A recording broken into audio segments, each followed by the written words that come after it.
Right, so we're gonna be making Sicilian pizza. We're gonna be with pepperoni, a couple other toppings. One of the things that make it, I guess, Sicilian is that you have a fancy Sicilian pan. I don't know if that's true or not, but it's basically rectangular pizza. What we have here are ingredients, and let's go ahead and make some pizza. All right. Okay, so what we're looking for, a way to tell if your yeast is good, is after you have it in here, you want to make sure that you can see the bubbling and foaming out. And it needs to be warm water. I find between 90 and 100 degrees is kind of a good point, so I microwave the water for a little bit. So next thing we're gonna want, pizza dough. Double O. I don't know, it makes it fancy. But it's better, it makes a better crust. So yeah, we're gonna go ahead and mix it. I always recommend using a scale, especially when you're doing this stuff so you can get more exact. So here we go. You still see? Mm-hmm.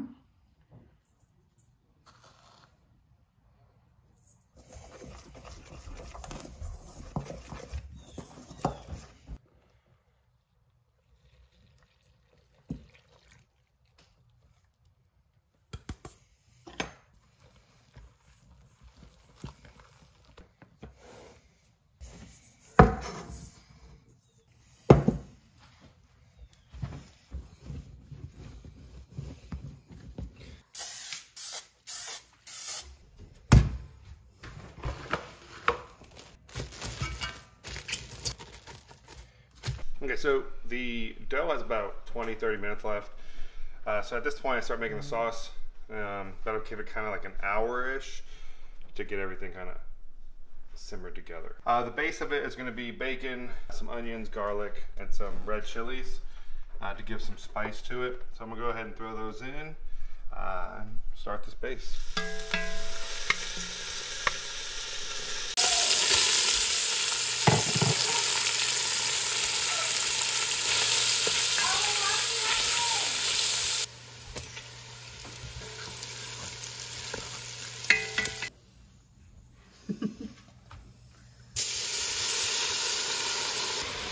A little bit.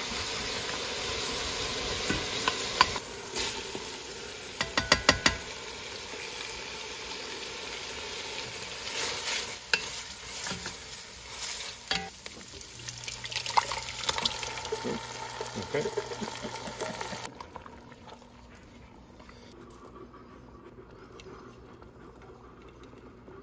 Mm-hmm. That smells good.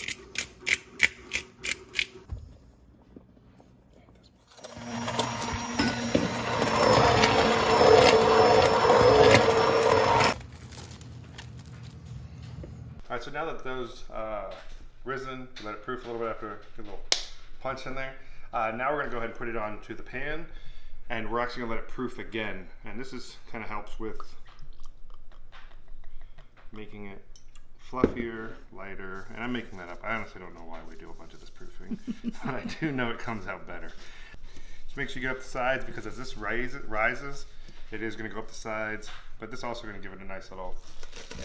What we'll do here, place the dough, and we're just gonna manually stretch. And you'll see how it kind of wants to come back. That's fine. Just gotta keep working with it. This is pretty good. I'm gonna be happy with this. So. All right, so we just got the pizza out for the first bake. So there's, we're looking for a slight browning. As you can see, this pan's really hot still, but my crust did come in a little bit. I let it sit and proof, but it still came in, so it happens. But from here, we're just gonna put the toppings on. So we're gonna go ahead and with our tomato sauce, I think 2 scoops will probably be enough. And once we go from here, then we kind of just spread it around. So I grated up some mozzarella here. And pizza for me can be too cheesy. So this is for you, like, how much cheesy is enough for you? I have very fancy pepperoni. Realistically, it's fine. We've made it with deli pepperoni before, and I don't know if maybe this is leaner. My wife says it's because it's leaner, but the deli gets super greasy on top. So whatever who cares? It's a topping. So put this on, put your favorite one on. It's a pepperoni pizza.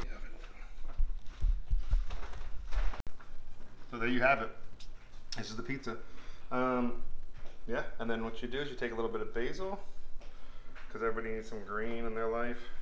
Then you can say it's healthy. It's like salad on your Probably some things you could do with the crust. Once you let it proof a little longer, and then maybe put a little bit of butter or olive oil on the outside as you cook it. Those can't hurt either. I didn't do those this time, but as I look at it, I'm like, it could have been nice. So yeah, hope you dig it. Thank you. Good.